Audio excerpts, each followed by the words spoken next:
महिलांनी आर्थिकदृष्ट्या साक्षर होणे ही काळाची गरज आहे. मी असं का म्हणतोय? कारण आपल्याकडे जी काही कुटुंब प्रणाली आहे, त्या कुटुंब प्रणालीची रचना जी असते, त्यामध्ये पहिला जो व्यक्ती असतो, तो घरातला कर्ता व्यक्ती असतो, तो कमवणारा व्यक्ती असतो. त्या कर्ता व्यक्तीच्या नंतर त्या घरातली मुख्य व्यक्ती असते ती महिला आणि नंतर मुलं. असा एक आपल्याकडे भारतीय संस्कृतीमध्ये कुटुंब प्रणाली आहे. पण बऱ्याच वेळा काय होतं, की आपल्याकडे या गोष्टीमध्ये पहिल्या व्यक्तीला जो घरातला कर्ता पुरुष आहे, त्यांना पूर्ण आर्थिकदृष्ट्या साक्षरता असते. पण आपल्याकडे महिलांना ह्या गोष्टीची काहीही माहिती नसते किंवा बऱ्याच वेळा आर्थिक साक्षरता त्यांना नॉलेज न मिळाल्यामुळे बऱ्याचशा गोष्टीला पुढे सामोरं जावं लागतं. तर या पार्टमध्ये आपण 3 महत्त्वाच्या गोष्टी बघणार आहोत. सध्याच्या परिस्थितीमध्ये काय अडचणी येतात, त्या अडचणी येऊ नये म्हणून कोणत्या गोष्टीची महिलांनी स्वतःसाठी काळजी घेणे गरजेचं आहे किंवा नॉलेज घेणं गरजेचं आहे, हे दुसऱ्या पार्टमध्ये बघणार आहोत. आणि तिसऱ्या पार्ट्समध्ये बघणार आहोत, की यासाठी कोणत्या गोष्टीसाठी आपण प्रोव्हिजन करून ठेवायला पाहिजे. त्यामुळं हा व्हिडिओ शेवटपर्यंत बघा.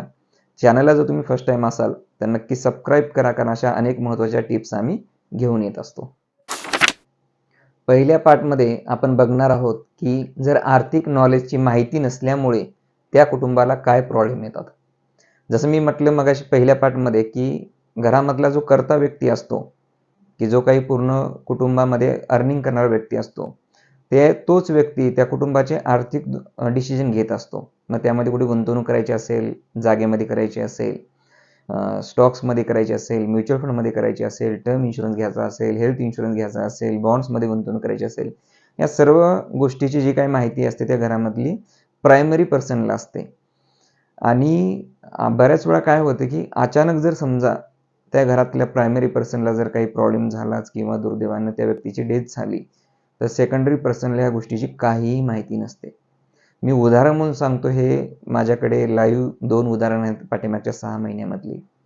पहिलं उदाहरण असं आहे, की आमच्या जवळच्या एका नातेवाईकाची डेथ झाल्यामुळं मी त्यांच्याकडे घरी भेटायला गेलो होतो. आणि घरी भेटायला गेल्यानंतर मी त्यांना म्हटलं, सहज आता आपण फायनान्स क्षेत्रामध्ये आहोत, तर त्यांना थोडी मदत करावी आपण, काय त्यांच्याकडे काही गोष्टी गुंतवणूक केलेल्या असतील वगैरे. पण तिथे गेल्यानंतर जे मला बघायला भेटलं, की त्यांच्याकडे त्यांनी जे काही गुंतवणूक केली होती, त्याची काहीही माहिती त्या फॅमिली मेंबरला दिलेली नव्हती. म्हणजे त्यांच्या मिसेसला या गोष्टीबद्दल काहीही माहिती नाहीये. त्यांचं एवढंच होतं, की काहीतरी यांनी गुंतवणूक केलेली आहे. मग आता हे शोधायचं कसं? बरं, आत्ताच्या ईमेलच्या काळामध्ये बऱ्याच आपण ज्या गुंतवणूक करतो, त्याची आपण सरळ कॉपी ईमेलला मागवून घेतो. इन्शुरन्स पॉलिसी कॉपी असेल किंवा काही महत्त्वाचे काही डॉक्युमेंट असतील. पूर्वीची पद्धत जी होती, पूर्वी लोकं डॉक्युमेंट किंवा हार्ड कॉपी घ्यायचे. आता लोक म्हणतात, की हार्ड कॉपी नको सांभाळायला. हे सुद्धा गोष्ट खूप महत्त्वाची आहे. जरी आपल्याकडे ईमेलला असेल, तरी हार्ड कॉपी असणं गरजेचं आहे. बरं, त्या ईमेलचा त्याचा पासवर्ड, बाकीच्या गोष्टी काही ईमेल त्यांनी डिलीट केलेले असतील, तर हा रेकॉर्ड काढणार कसं? मग त्याच्यातून तिसरा एक मार्ग निघाला, की त्यांचे 4-5 अकाउंट होते. त्याचे 5-10 वर्षाचे बँक स्टेटमेंट काढणं, त्याची प्रत्येक एक एंट्री चेक करणं, इथून कुठं-कुठं पेमेंट कशासाठी केलेलं आहे. म्हणजे इथून सुरुवात होती. का तर ह्या गुंतवणुकीबद्दल त्यांना काहीही माहिती नव्हतं. हा पहिला प्रॉब्लेम. दुसरा प्रॉब्लेम असा, की माझ्याकडे एक व्यक्ती फायनान्शियल प्लॅनिंगसाठी आली होती. त्यांच्या लग्नानंतर एक 4 वर्षानंतर डिव्होर्स झाला. मग ह्या 4 वर्षाच्या पहिल्या काळामध्ये हसबंडच्या नावाने त्यांनी होम लोन घेतले होते. त्या महिलेच्या नावाने त्यांनी पर्सनल लोन घेतलेले होते. ज्यावेळेस डिव्होर्स झाला त्या व्यक्तीला ती सिटी सोडावी लागली. त्यामुळे त्या व्यक्तीचा जॉब गेला. पण वैयक्तिक पर्सनल लोन असल्यामुळे त्याचा EMI फेडता आला नाही. त्यांचं सिबिल खराब झालं. मग त्यांनी त्यांच्या फ्रेंड्सकडनं पैसे उसने घेऊन इकडे घेऊन ते फेडायला सुरुवात केली. नवीन ठिकाणी जॉब त्यांना भेटला नाही. लहान मुलाची जबाबदारी. बरं, सुरुवातीच्या काळामध्ये ज्यावेळेस पैसे आले त्यावेळेस त्यांनी फर्निचर, लाईफस्टाईल, चांगल्या महागड्या वस्तू यामध्येच बराचसा पैसा खर्च केला. का तर आर्थिक नॉलेज नसल्यामुळे. ह्या दोन्ही जरी गोष्टी बघितल्या, ह्या दोन्ही ठिकाणी जर त्या महिलांना किमान थोडंफार तरी नॉलेज असतं, तर हे प्रॉब्लेम आले नसते. पण हे प्रॉब्लेम कधी येतात कुणाच्या आयुष्यामध्ये? ज्यावेळेस ज्या कुटुंबामध्ये घडतं त्यांनाच हे माहिती होतं. म्हणून हा जो विषय आहे तो अत्यंत महत्त्वाचा आहे. त्यामुळे दुसरा पार्ट तुम्ही पूर्ण बघा. त्यामध्ये तुम्हाला व्यवस्थित मी माहिती स्टेप बाय स्टेप सांगणार आहे. आणि हा व्हिडिओ शेवटपर्यंत बघा, म्हणजे तुम्हाला पूर्ण माहिती एंड टू एंड मिळणार आहे. दुसऱ्या पार्टमध्ये आपण बघणार आहोत अत्यंत महत्त्वाचा विषय, की कुटुंबामध्ये आर्थिक गुंतवणूक करतेवेळी किंवा गुंतवणूक झाल्यानंतर चर्चा होणं खूप गरजेचं आहे. आपण बऱ्याच वेळा कुटुंबामध्ये चर्चा करते आपण वेगवेगळ्या पिक्चरवर आपण चर्चा करतो, वेगवेगळ्या कार्यक्रमावर चर्चा करतो, एखाद्या ठिकाणी फिरायला जातो आपण चर्चा करतो. पण गुंतवणूक ह्या शब्दावर किंवा ह्या गोष्टीवर चर्चा होणं गरजेचं आहे.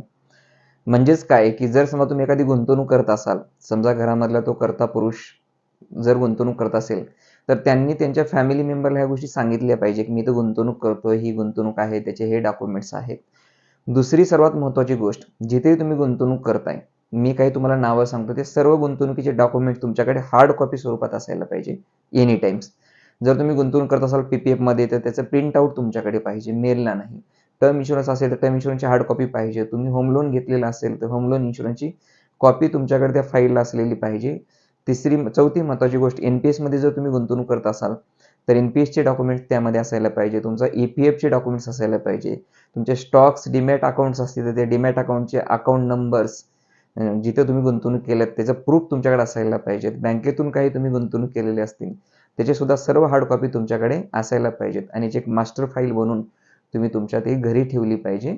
आणि त्याचबरोबर हे गुंतवणूक करतेवेळी किंवा गुंतवणूक झाल्यानंतर या सर्व गोष्टीची छोटीशी माहिती तुम्ही तुमच्या लाईफ पार्टनरला जर दिली तर त्यांना इथे आर्थिक नॉलेज नक्की मिळेल आणि त्यांना सुद्धा माहिती होईल की आपल्या कुटुंबाची आर्थिक स्थिती काय आहे. तिसऱ्या महत्त्वाच्या पार्टमध्ये आपल्याकडे महिलांनी आर्थिक नॉलेज घ्यायला सुरुवात केली पाहिजे. म्हणजेच काय, आज आपल्याकडे सोशल मीडिया, मोबाईल आपल्या हातामध्ये आहे, पूर्ण जग आपल्या हातामध्ये आहे सोशल मीडियाच्या माध्यमातून. पण बऱ्याच वेळा आपण टीव्ही असेल, टीव्ही सिरियल असतील, मोबाईल असतील, तर यामध्ये आपण सिरियल बघत असतो, पिक्चर बघत असतो, बाकीच्या गोष्टी आपण बघत असतो. पण त्याचबरोबर आपण जे काही आर्थिक नियोजनाच्या काही महत्त्वाच्या गोष्टी आहेत, जसे टूल्स आहेत, म्युच्युअल फंड म्हणजे काय, स्टॉक मार्केट काय, SIP काय, PPF म्हणजे काय, बॉन्ड्स म्हणजे काय, NPS म्हणजे काय, ह्या सर्व गोष्टीचे व्हिडिओ तुम्हाला वेगवेगळ्या चॅनलच्या माध्यमातून मिळतात. ते आमच्या चॅनलवर सुद्धा अपलोड केलेले आहेत, तुम्ही इथून सुद्धा बघू शकता. या गोष्टीमुळे काय होईल तर तुम्हाला या गोष्टीचं नॉलेज यायला सुरुवात होईल आणि एक आर्थिकदृष्ट्या तुम्हाला जर ही माहिती झाली तर ही माहिती तुम्हाला पण फायदा होईल आणि तुमच्या नेक्स्ट जनरेशनना, मुलांना वगैरे ह्या गोष्टीची पण तुम्हाला माहिती देता येईल. दुसरी महत्त्वाची गोष्ट, आज आपल्याकडे फॅमिली ॲडव्होकेट आहेत, ज्याच्याबद्दल पूर्ण लीगल गोष्टी ते ॲडव्होकेटला आपल्या त्यांना माहिती असतात. फॅमिली डॉक्टर्स आहेत, कारण आपण कधी फॅमिली डॉक्टर चेंज करत नाही. तर त्या फॅमिली डॉक्टरला आपल्या कुटुंबाची डे वन पासूनची हिस्ट्री माहीत असते. तसं आपल्या कुटुंबामध्ये एक फॅमिली फायनान्शियल प्लॅनर हे सुद्धा असणं गरजेचं आहे. हे यासाठी महत्त्वाचे आहे की तुमच्या कुटुंबाची जी काही आर्थिक स्थिती आहे ते तुम्हाला व्यवस्थित पूर्ण गोष्टी त्यांच्याकडे माहिती असतील. आणि दुसरी महत्त्वाची गोष्ट, जे काही नवीन नवीन बदल येतात ते तुम्हाला त्यांच्या माध्यमातून अपडेट करतात. ह्या जर 3 गोष्टीची तुमच्या कुटुंबामधील सर्वांनी आणि स्पेशली महिलांनी जर काळजी घेतली तर आर्थिकदृष्ट्या तुम्ही नक्की समृद्ध व्हाल आणि कोणावरही तुमची डिपेंडन्सी राहणार नाही.